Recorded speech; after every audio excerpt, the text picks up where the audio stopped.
ይህ ኢትዮጵያ ቴሌቪዥን ነው።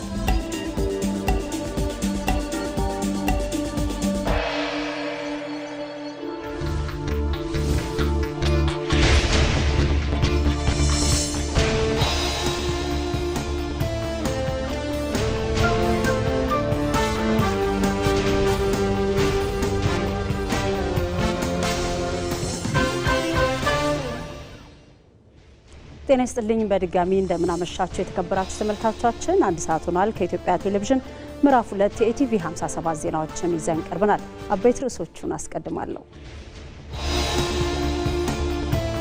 በአምራች ኢንዱስትሪ ዘርፍ በለውጡ ዓመታት የተሰሩ ስራዎች ለብዝሃ ኢኮኖሚ ዘርፉ ሽግግር አስተዋጽኦ እንዲያደርግ ማስቻሉ ተገለጸ።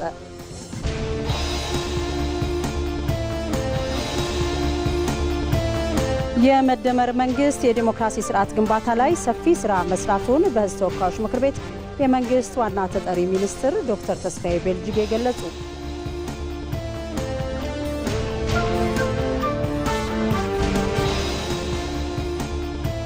የተባበሩት አረብ ኤምሬቶች በየመን ወታደራዊ ይዞታን ለቃ ልትወጣ መሆኗን አስታወቀች።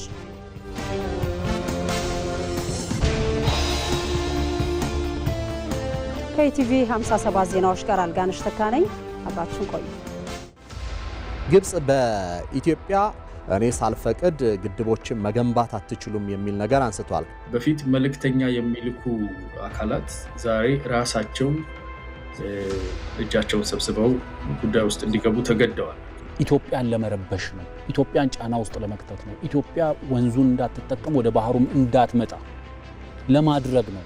ስለዚህ ስራችንን እየሰራን ነው ለማለት ነው። በቃ ኢትዮጵያን እያስጨነቅናት ነው ከበባ ውስጥ። አሁን ደግሞ ጭራሽ በቃ እኔ ሳልፈቅድ ምንም አታረጉም የሚል ዛቻ አይነት መልእክቶችን እያስተላለፉ ነው።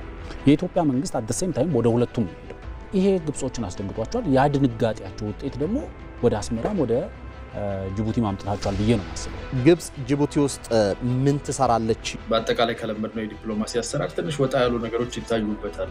ኢትዮጵያና ኢትዮጵያ ብቻ ሊጠቀሙበት የሚችሉ ወደቦች መጣ በቀጠናው ላይ ቢሊየንስ ኢንቨስት የምታደርገው ምን ለማግኘት? ውጥንቅጡ ከጊዜ ወደ ጊዜ እየጨመረ የመጣበት ሂደትን እየተመለከትን ነውና የተቀየረው ነገር የራሳችንን ኢንትረስት የኛን ሀገራዊ ጥቅም ማስከበር ላይ ኮስተር ያለ አቋም ማሳየት ጀምረናል። በእርግጠኝነት መናገር የምንችለው እነሱ በሚወረውሩት ድንጋይ ነውና ግድቦቹን የምንገነባው።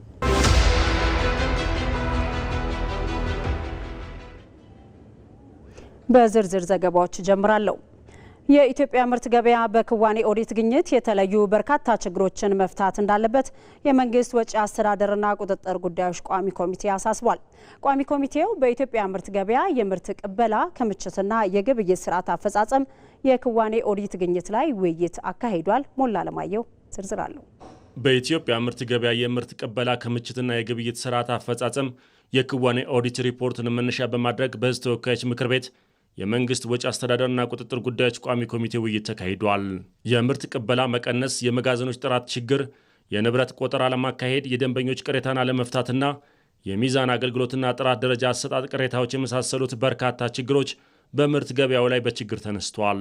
በተለይም ከ2014 እስከ 2016 በተካሄዱ የ3 ዓመት ክዋኔ ኦዲት በምርት ቅበላ ገቢና ወጪ ንግድ ከፍተኛ ቅናሽ ማሳየቱን የፌዴራል ዋና ኦዲተር መሰረት ዳምጤ ገልጸዋል። ከ2014 እስከ 2016 ቅበላው ከ13% እስከ 49% የቀነሰ መሆኑን፣ በገንዘብ መጠን ደግሞ ከ13% እስከ 30% የቀነሰ መሆኑን፣ ሌላ ደግሞ የተገበያዩ ግብይቶችም ደግሞ ከ14% እስከ 51% የቀነሰ መሆኑን፣ የኤክስፖርት ስታንዳርዶችም ከ19 እስከ 29% የቀነሰ መሆኑን፣ በዚሁ ጋር በተያያዘ ደግሞ ለነዚህ ግብአት የሚሆኑት የአነስተኛ አምራቾች ተሳትፎን ለማሳደግም የሚያስችል እቅድ ተይዞ ያልተሰራ መሆኑን ነው ሰፊ ክፍተት ያየ ነው።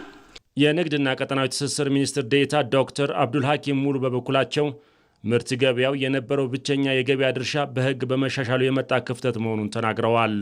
የገበያው ድርሻው ብቸኛው አገበያይ የነበረው የኢትዮጵያ ምርት ገበያ በሂደት አዋጆች፣ አሰራሮች፣ መመሪያዎች፣ ሪፎርሞች ሲቀየሩ እና አጠቃላይ አዳዲስ ዘመናዊ አማራጮች ሲመጡ የገበያው ድርሻ አንጻራዊ በሆነ መንገድ የመቀነስ አዝማሚያ አሳይቷል። ይህ ማለት ግን አጠቃላይ ከማህበረሰባችን እዚህ አካባቢ ላይ ከሚጠቀመው አምራች አርሶ አደሩም አቅራቢውም ላኪውም እና ሌላውም ተዋናይ አኳያ ሲታይ ጥቅም ነው። የተሻለ ተሳትፎ፣ የተሻለ ጥቅም፣ የተሻለ አማራጭ፣ የተሻለ ዘመናዊነት የታየበት ነው።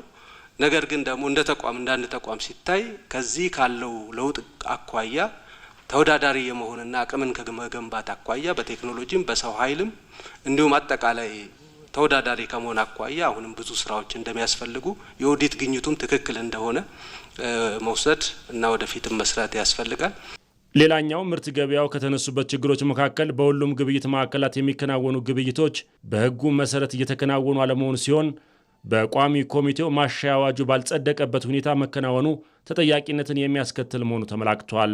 በምርት ገበያው የታዩ ሰፊ የክዋኔ ኦዲት ችግሮች ከተቋሙ አልፎ ተጠሪ የሆነበት ተቋም ችግር መሆኑን ያመላከተው ግኝቱ ከ2014 እስከ 2016 የዳይሬክተሮች ቦርድ 36 ጊዜ በመሰብሰብ ስራውን መገምገምና አቅጣጫ ማስቀመጥ ቢኖርበትም 5 ጊዜ ብቻ ነው የገመገመው። በመሆኑም ምርት ገበያ ያሉበትን ሰፊ ችግሮች ለመፍታት የአመራር ቁርጠኝነት ያስፈልጋል ያሉት የቋሚ ኮሚቴው ምክትል ሰብሳቢ አራሪ ሙሲሳ ችግሮችን እንዲፈቱ አሳስበዋል። አዋጅ ሳይወጣ ህግ ሳይወጣ እየሰራችሁ ነው። ይሄ በጣም የሚያስጠይቅ ነው። ህግ ሳይኖረው አዋጅ ሳይኖረው አሁን ግን ስራ ውስጥ ገብታችሁ እየሰራችሁበት ነው። ህግን አለማወቅ ደግሞ ከተጠያቂነት አያድንም። ምናልባት ለወደፊቱን ፈታለን ብላችሁ ከገባችሁበት እንደ ፓርላማ እኛ ያወጣነው አዋጅ መተግበር አለበት፣ መጠበቅ አለበት ነው። ስለዚህ እዚያ ጋር ቆም ብላችሁ ማህበረሰቡንም አገሩንም መጥቀም ደግሞ የአመራሩ ግዴታ ነው።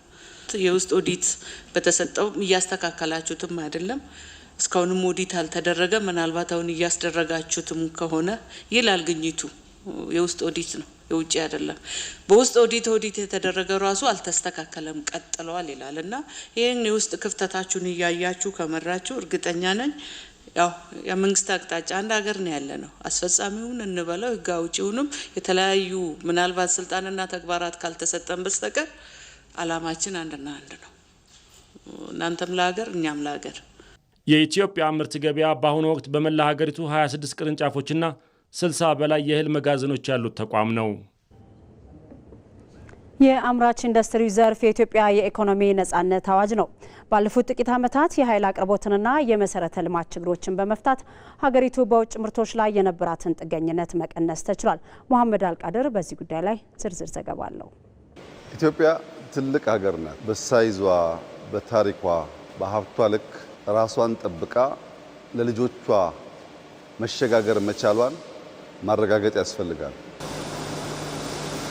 ኢትዮጵያ ለበርካታ አስርት ዓመታት ጥሬ ምርቷን ለባዕድ ገበያ በርካሽ የላከች የነርሱን ፋብሪካ ታንቀሳቅሳለች። የራሷን ጥጥና ቆዳ ልካም ልብስንና ጫማን በውድ ትሸምታለች። ይህ ኢትዮጵያን ከኢኮኖሚ ጥገኝነት እንዳትላቀቅ አድርጓት ቆይቷል። ዛሬ ያ ታሪክ እየተቀየረ ያለ ይመስላል። እንደ ሐዋሳ፣ ቦሌ ለሚና ይርጋለም ያሉ የኢንዱስትሪ ማዕከላት ወደ ተግባራዊ ምላሽ መግባታቸው የአምራች ዘርፉን የኢትዮጵያ የኢኮኖሚ የጀርባ አጥንት እንዲሆን አድርጎታል። የኢንዱስትሪው ዘርፍ የኢትዮጵያ ኢኮኖሚ የነጻነት አዋጅ ስለመሆኑ ጠቅላይ ሚኒስትር አብይ አህመድ ይናገራሉ። ከፍተኛ ትኩረት ከተሰጠው ሴክተር አንዱ ከአምስቱም ፒላርስ ኢንዱስትሪ ነው። ተስፋ ሰጪና ኢትዮጵያ በእውነትም እያንሰራራች ነው። 3 መሰረታዊ ጉዳዮች አሉ ሀገር ሁልጊዜም ቢሆን ማምረት የሚገባት። አንደኛው ምግብ ነው። በቂ ምግብ የማያመርት ሀገር፣ ራሱን የማይመገብ ሀገር ለማንኛውም አደጋ የተጋለጠ ነው። ሁለተኛው ልብስ ነው። ሶስተኛው መድኃኒት ነው። መከላከል እንደተጠበቀ ሆኖ በመድኃኒትም ደግሞ ራስን መቻል ያስፈልጋል። በሁሉም መስክ በጣም ችግር የነበረ በቀላል ልናሟላቸው የሚገቡ ነገሮች ምላሽ እያገኙ ስለሆነ ኢትዮጵያ ተስፋ አላት። ኢትዮጵያ እያንሰራራች ነው። ኢትዮጵያ ጀምራ እየጨረሰች ነው። የአምራች ኢንዱስትሪዎች ጥንካሬ የሀገርን ተወዳዳሪነት የሚያጎለብቱ መሆናቸው ታምነው ባለፉት ዓመታት በጨለማ ውስጥ ተቀምጦ ስለ ኢንዱስትሪዎች እድገት የማውራት ህልሞችን የቀየሩ ስራዎች ተከናውነዋል። በዚህም የተዛነፉ የኢኮኖሚ ስርዓቶችም ተቃንተዋል። ኢትዮጵያ ለረጅም ጊዜ ችግር ከነበሩባት መካከል አንዱ የንግድ ሚዛን አለመጣጣም ነው። የንግድ ሚዛን አለመጣጣም በአንድ በኩል ኤክስፖርት የምናደርገው ምርት ውስን መሆን፣ በሌላ በኩል ደግሞ ገቢ ምርታችን መጠን ከፍተኛ ከመሆኑ ጋር ተያይዞ የነበሩ ችግሮች ናቸው። ይህንን ለመፍታት ገቢ ምርትን በመተካት በኩል እንደ ኢትዮጵያ የማኑፋክቸሪንግ ኢንዱስትሪ ትልቅ ምርታ የተገኘበት ውጤት የተገኘበት ስራ ነው እየተከናወነ ያለው። እሱ ብቻ ሳይሆን አዳዲስ ኢንቨስትመንቶችን በመሳብ ነባሮቹን እንዲያስፋፉ እንዲጠናከሩ በማድረግ የገጠር ኢንዱስትሪያላይዜሽንን በማስፋፋት ወደ ውጭ የምንልካቸውን የምርት አይነትና መጠን በማሳደግ የውጭ ምንዛሬ ገቢን እንደዚሁ በማላቅ በኩል በማኑፋክቸሪንግ ኢንዱስትሪ ዘርፍ ትልቅ ምርታ የተገኘበትና በሚቀጥሉት ዓመታት ደግሞ ይህንን ይበልጥ ውጤታማ ለማድረግ የሚሰራበት ነው። የሀገር ምሰሶ የሆነው ይኸው ዘርፍ የሀገር ውስጥ ምርቶች ላይ እምነት እንዲፈጠር አድርጎ በርካቶች በውጭ ምርቶች ላይ የነበራቸውን ጥገኝነት ቀንሷል። በዚሁ ዘርፍ ከተገኙ ትሩፋቶች አንዱም የስራ ዕድል ፈጠራው ሆኗል። ማኑፋክቸሪንግ ማለት የሀገር የጀርባ አጥንት ማለት ነው። ብዙ ነገሮችን በከፍተኛ ዶላር በከፍተኛ ምንዛሪ ጊዜ የሚወስዱት ጊዜ የጋራንቲ ውስንነት ያለባቸው እቃዎች ይመጣሉ። ከዛ ሁሉ አንጻር ስታይ እዚህ ጋር የሚሰራው ስራ ለአገር ትልቅ አስተዋጽኦ እያደረገ ያለው ይህ ኢትዮጵያ ታምርት የሚለው እንቅስቃሴ የንግዱን ማህበረሰብ በጣም ያነቃቃና ትኩረት ያልተሰጠበትን የዚህ የማኒፋክቸሪንግን ዘርፍ በብዙ ሁኔታ ሲያነቃቃ አይተናል። ከሀገር ውጭ የሆኑ ኢምፖርትድ ምርቶችን የመጠቀም ባህል ነበረን እና በዚህ ንቅናቄ ግን ብዙ ማምረት እንደምንችልና ጥራት ያለው ምርት መስራት እንደምንችል ማህበረሰቡም መንግስትን በማየቱ ይህ አቅጣጫ በጎ አጋጣሚ ፈጥሮልን አልፏል። ሰው በሀገሩ ምርት ወደ መኩራትና የሀገሩን ምርት ወደ መጠቀም ደረጃ ነው የመጣውና የዚህም ደግሞ ተጠቃሚው እኛ ነን እና ከዚህ በፊት ቢያንስ በቀን እስከ 20 ቦርሳ ምናምን ነበር የምናመርተው። እሱም ሊሸጥም ላይሸጥም ይችላል። አሁን በቀን እስከ 100 ቦርሳ እናመርታለን። እሱ ማድረስ አልቻልንም ማለት ነው። ስለዚህ ጥልቅ ብሎ ወደ ማህበረሰቡ ገብቷል ማለት ነው። ቢያንስ የስራ አጡን ኃይል ከመቀነስ አንጻር በጣም ሰፊ እድል እየፈጠረ ያለ ነው ማለት ነው። ከዚህ ቀደም ለኢንዱስትሪዎች እንቅፋት የነበረው የስራ ቦታዎች አለመስፋፋትና የኃይል አቅርቦት ችግርም ዛሬ ታሪክ ሆኗል። የታላቁ የኢትዮጵያ ህዳሴ ግድብ የኃይል ብርሃን፣ የመሰረተ ልማቶች ምቾት ደግሞ ለኢንዱስትሪው መንገድ ሆነውታል።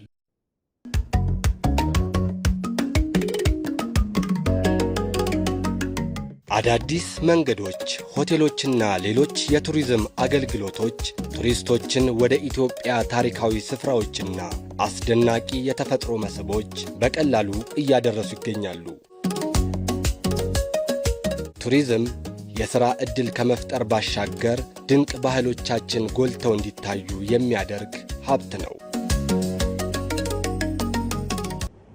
ከኢትዮጵያ ቴሌቪዥን ምዕራፍ 2 የኢቲቪ 57 ዜናዎቻችን አሁንም እንደቀጠሉ ናቸው። የመደመር መንግስት የዲሞክራሲ ስርዓት ግንባታ ላይ ሰፊ ስራ መስራቱን በሕዝብ ተወካዮች ምክር ቤት የመንግስት ዋና ተጠሪ ሚኒስትር ዶክተር ተስፋዬ ቤልጅጌ ገለጹ። ሀሳብ አልባ ፖለቲካን ለመቀየር በተሰራ ስራም ለውጥ መምጣቱ ነው የተጠቆመው። መሐመድ ረህማቶ ዝርዝር አለው። የለውጡ መንግስት ባለፉት 7 ዓመታት ሁለንተናዊ ብልጽግናን ለማረጋገጥ ስር ነቀልና ሰፋፊ ስራዎችን ሲሰራ ቆይቷል። አሁንም በመደመር እሳቤ ዘርፈ ብዙ ተግባራትን አጠናክሮ በመስራት ላይ ይገኛል። በሂደቱም በገሃድ የሚታይና በገለልተኛ አካላት የሚመሰከርለት ተጨባጭ ለውጥ ማስመዝገብ ተችሏል። በኢኮኖሚያዊና ማህበራዊ መስኮች የተገኙ ለውጦች የሀገር ገጽታን በመቀየር የዜጎችን ሁለንተናዊ ተጠቃሚነትን በእጅጉ ያሳደጉ እንደሆነ መታየት ጀምረዋል። በዴሞክራሲ ስርዓት ግንባታ ረገድ ሀገር በቀል እሴቶችን የያዘ ኢትዮጵያዊ ዴሞክራሲን ለመተግበር እየተሰራ ስለመሆኑ በሕዝብ ተወካዮች ምክር ቤት የመንግስት ዋና ተጠሪ ሚኒስትር ዶክተር ተስፋዬ ቤልጅጌ ገልጸዋል። በኢትዮጵያ ለመገንባት ጥረት እየተደረገ ያለው ዴሞክራሲ ኢትዮጵያዊ ዴሞክራሲ ነው። ምን ማለት ነው? የኢትዮጵያ ባህል፣ የኢትዮጵያ እሴት፣ የኢትዮጵያ ታሪክና የኢትዮጵያ ስነ ልቦና ላይ የተመሰረተ ዴሞክራሲ መገንባት አለብን። ለምሳሌ በገዳ ስርዓት ውስጥ የሚታዩ ዘመን የማይሽራቸው እሴቶች አሉ አይደል? ስልጣንን በጊዜ መገደብ፣ ወደ ከፍተኛው የስልጣን ቦታ ሰዎች በምርጫ መምጣት፣ ውሳኔን በተባበረ ድምጽ ማጽደቅ። ኦሮሞ ማህበረሰብ በገዳ ስርዓት ውስጥ ጥንት ኤክሰርሳይዝ ያደርግ ነበር። ሌላው ለምሳሌ ኢትዮጵያውያን የሚገርም የዴሞክራሲ እሴት አለን አይደል? በህግ አምላክ የሚል ኢትዮጵያውያን በሚገርም ሁኔታ ለህግ በላይነት ያላቸው ቦታ፣ በህግ መመራት ያላቸውን ቦታ የሚገልጽ እሴት አለ። ግጭትን ሀገር በቀል በሆነ እውቀት ማስቀረት፣ ከተፈጠረ ደግሞ ቁርሾ ሆኖ እንዳይቀጥል በሀገር በቀል እውቀቶች ይህንን ማከምና ህዝቡ በጋራ እንዲኖር ማድረግ ያስፈልጋል። አራተኛስ የመከባበር እሴቶች በኢትዮጵያ ውስጥ በዚህ መልኩ የዲሞክራሲ እሴቶች መገንባት አለባቸው ተብሎ ባለፉት 7 ዓመታት ተጀምሯል። ኢትዮጵያዊ ዲሞክራሲ የሚባለው እሱ ነው። ከፖለቲካ አኳያ የጠላትና ወዳጅ ሆኖ የቆየውን ሀሳብ አልቦ ፖለቲካ ለመቀየር የመደመር መንግስት እየሰራ እንደሚገኝ ሚኒስትሩ ዶክተር ተስፋዬ በልጅጌ አብነቶችን አንስተዋል። 2013 በተካሄደው ምርጫ ብልጽግና ካሸነፈ በኋላ በሀገር ደረጃ መንግስት አዲሱ ከምርጫ በኋላ መንግስት ሲመሰረት ከተፎካካሪ ፓርቲዎች የካቢኔው አባል እንዲሆን ተደርጓል አይደል? ይሄ የመግባባት ዲሞክራሲ ለመገንባት የጀመርነው ጅምር በተግባር ሲገለጽ ነው። ምን ማለት ነው? ማለት ሀገር በአንድ አመለካከት ብቻ አትወከልም። የተለያየ አመለካከት መያዝም ኃጢአት አይደለም። የተለያየ አመለካከት የያዙ የኢትዮጵያ ልጆች ሀገራዊ የሆኑ ጉዳዮች ዙሪያ ላይ በጋራ መስራት ይችላሉ። ይሄንን በታሪካችን ሆኖ አያውቅም፣ ግን እኛው እንጀምር ተብሎ ነው ይሄ እርምጃ የተወሰደው ማለት ነው። እንደመጡ ማድረግ ዘላቂ ሰላምን ለማስፈን መንግስት በመደመር እሳቤ ለውይይት በሩን ክፍት አድርጎ እየሰራ ነው ያሉት በህዝብ ተወካዮች ምክር ቤት የመንግስቱ ዋና ተጠሪ ሚኒስትሩ ዶክተር ተስፋዬ በልጅጌ በሂደቱ የተገኙ ለውጦችን ጠቅሰዋል። በየቦታው አሁን በየጥሻው የሸፈቱ ሰዎች አሉ አይደል?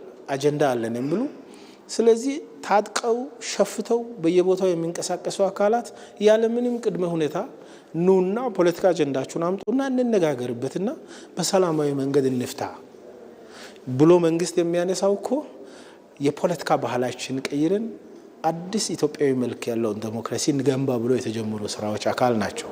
የመደመር መንግስት በሁሉም መስኮች ኢትዮጵያን በማበልጸግ ወደ ከፍታ ለማሻገር በመደመር እሳቤ የጀመረውን ሁለንተናዊ ልማት እንቅስቃሴ አጠናክሮ እንደሚቀጥል የተገለጸ ሲሆን ሁሉም ዜጋ ለሁለንተናዊ ብልጽግና መረጋገጥ የበኩሉን ድርሻ እንዲወጣም ጥሪ ቀርቧል። በአማራ ክልል እስካሁን ከ260 ሺህ ሄክታር መሬት በላይ በበጋ መስኖ ስንዴ ዘር መሸፈኑ ተገለጸ። በክልሉ የበጋ መስኖ ስንዴ ምርታማነትን በማሳደግ ለገበያ ጭምር የሚተርፍ ምርት ለማምረት እየተሰራ መሆኑም ነው የተገለጸው። ሳሙኤል ወርቃየው ዝርዝር አለው። በግብርናው ዘርፍ ሀገራዊ ምርትን ማሳደግ፣ በምግብ ራስን መቻል፣ ከተረጅነት መላቀቅ የመደመር መንግስት ካስቀመጣቸው ግቦች መካከል አንዱ ነው። ለዚሁ ስኬታማነትም ስንዴን የክረምት ወራትን በመጠበቅ በዓመት አንድ ጊዜ ከማምረት ይልቅ ያሉን ጸጋዎች በመጠቀም በበጋ መስኖም ጭምር ማምረት ትኩረት የተሰጠው ተግባር ሆኗል። ባለፉት ዓመታት በታዩ ውጤቶችም በአርሶ አደሮች ዘንድ ተነሳሽነትን ፈጥሯል። በአማራ ክልል በኦሮሞ ብሔረሰብ አስተዳደር ደዋ ጨፋ ወረዳ ሸክላ ቀበሌ የመስኖ ስራቸውን ሲያከናውኑ ካገኘናቸው አርሶ አደሮች መካከል አርሶ አደር ተስፋ ያስምረውም ይህንኑ ሀሳብ ያነሳሉ። ስንዴ ልማት ላይ ትኩረት አለን። እኛ የመጀመሪያችን ሳይሆን ሁለተኛ ሶስተኛ ዓመታችን ላይ ነን።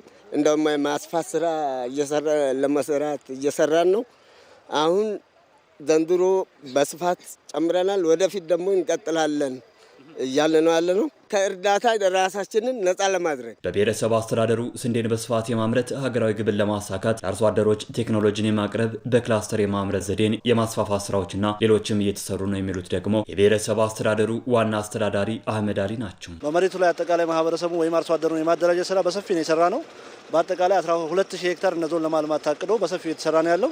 እነሆ አሁን የምንገኝበትም በደዋ ጨፋ ወረዳ በሸክላ ቀበሌ በተሻለ ሁኔታ ክላስተሩ በተቀናጀ ሁኔታ እየለማ ነው ያለው። በዚህ ወረዳ ብቻ ከ4600 ሄክታር በላይ የሚለማበት ሁኔታ ታስቦ በቴክኖሎጂ በግብአትና በሌሎችም ደግሞ ቴክኖሎጂዎች አርሶ አደራችንን ተደራሽ ለማድረግም በሰፊው የተሰራ መሆኑን በዙ አጋጣሚ ለማንሳት እፈልጋለሁ። አማራ ክልልን ጨምሮ እንደ ሀገር በርካታ ዓመቱን ሙሉ የሚፈሱ ወንዞችና ጸጋዎች ያሉን ቢሆንም ከዚህ በፊት ስንዴን በበጋ መስኖ ማልማት ብዙም የተለመደ አልነበረም የሚሉት የክልሉ ግብርና ቢሮ ኃላፊ አቶ ደረጀ ማንደፍሮ ከለውጡ ወዲህ ግን ጸጋዎችን በመጠቀም በዓመት 2 ጊዜና ከዛ በላይ በማምረት ከተረጅነት ለመላቀቅ እየተሰሩ ባሉ ስራዎች ውጤቶች ተመዝግበዋል ይላሉ። ይህን ሀገራዊ ግብ ለማሳካትም ከአርሶ አደሮች ጋር በመቀናጀት ሰፊ ምርት ለማምረት የሚሰሩ ስራዎችን አጠናክረን እንቀጥላለን ነው ያሉት። ተረጅነት ወደ ምርታማነት ለተሟላ ሉዓላዊነት የሚለውን መሪ ሀሳብ ተግባራዊ ለማድረግ በዚህ ዓመትም ከባለፈው ዓመትም በስፋት እየሰራን ያለ ነው። አንድም መሬት ጾም ማደር የለበትም የሚለውን መሪህ በመከተል አሁን በዓመት 2 እና ከዛ በላይ ማልማት የሚችሉበት እድል ነው ያለው።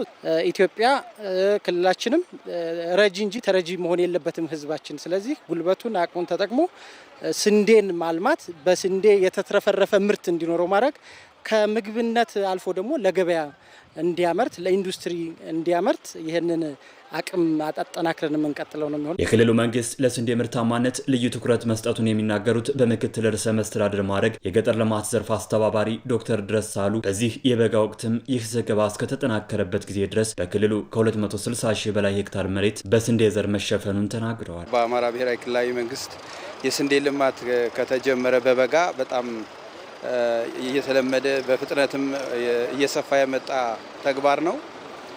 ኦልሞስት ኢኒሼቲቭ ከተጀመረ አሁን 4-5 ዓመት እየሞላው ነው። እድገቱም በዚያው ልክ እየፈጠነ ነው። በተለይ ደግሞ በዚህ ዓመት ልዩ ትኩረት ተሰጥቶት በክልሉ እየተሰራ ነው። እስካሁን ድረስ ከ250 ሺህ ሄክታር በላይ ዘርተን አናውቅም። በዚህ ዓመት ግን ገና በቀጣይ 2 ሳምንታት ጊዜ ውስጥ የምንዘራው ሳይጨምር አሁን ላይ ብቻ ሆነን ወደ 262 ሺህ በላይ ሄክታር መሬት በበጋ ስንዴ ተሸፍኗል። በዚህ ዓመት እኛ እስከ 350 ሺህ ሄክታር የሚሆን ነው እናለማለን ብለን ያቀድነው እንደ ክልል አሁን ወደ 260 ሺህ ሄክታር በላይ መሬት በመስኖ ተሸፍኗል። የክልሉ መንግስትም ልዩ ትኩረት ሰጥቶ እየሰራ ይገኛል። በአማራ ክልል በዘንድሮ የበጋ ወቅት የመስኖ ስንዴ ልማት ከ13.6 ሚሊዮን ኩንታል በላይ የስንዴ ምርት ለማምረት ታቅዷል።